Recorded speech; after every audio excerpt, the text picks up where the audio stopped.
नमस्कार, मी प्रदीप रणनकर. आपण पाहत आहात इंद्रधनुष्य.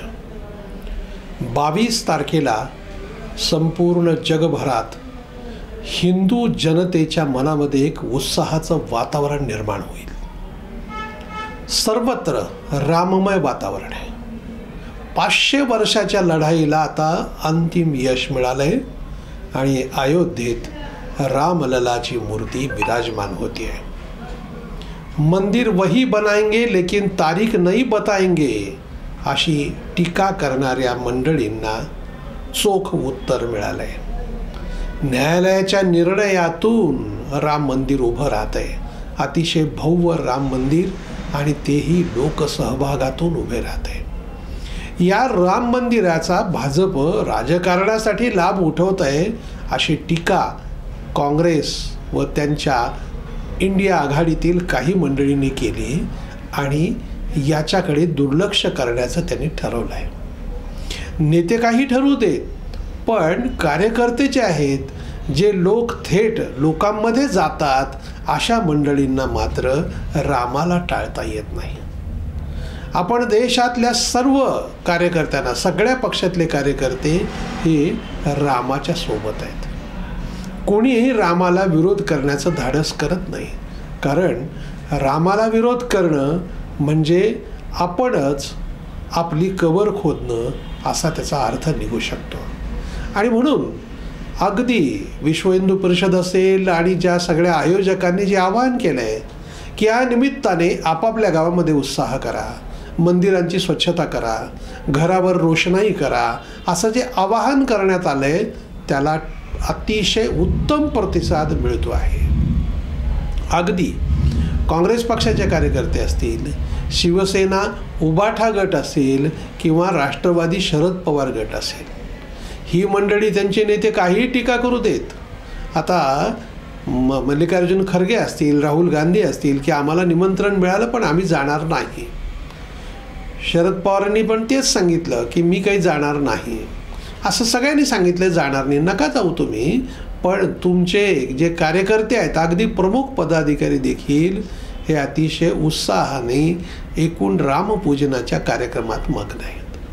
कारण त्यांना हे कळलं आहे.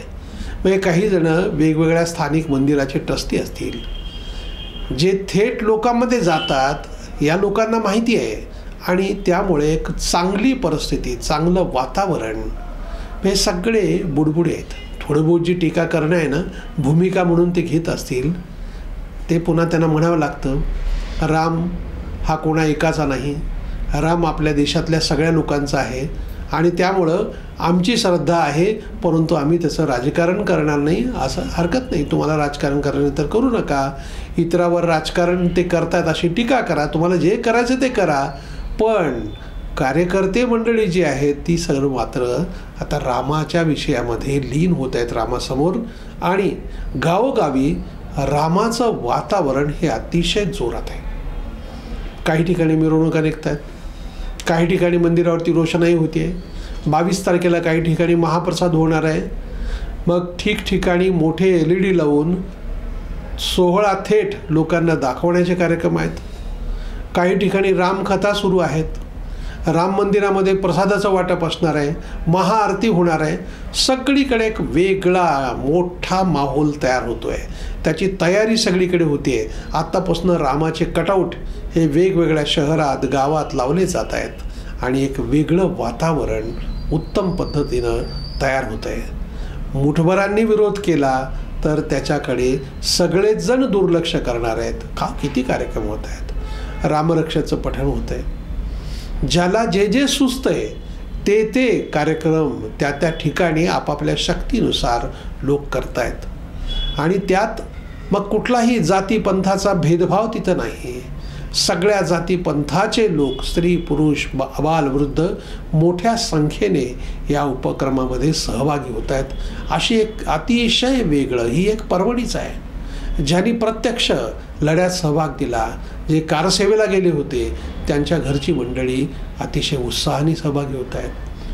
कारसेवकांच्या मनामध्ये तर उत्साह दाटलेला आहेच, परंतु सामान्य जनतेच्या मनामध्ये देखील एक अतिशय समाधानाची बाब, आता कुठेतरी आमच्या मताला किंमत आहे, आमच्याही देवदेवतांचा मान राखला जातो आहे, असा एक वेगळा आनंदाचा भाव लोकांच्या मनामध्ये निर्माण होतो आहे. आणि राजकारणाच्या पलीकडे जाऊन आपण हे पाहिलं पाहिजे, हे लोकांना आता कळायला लागलं आहे. धन्यवाद. आपल्याला हा जर व्हिडिओ आवडला असेल तर तो लाईक करा, फॉरवर्ड करा व सबस्क्राईब करा.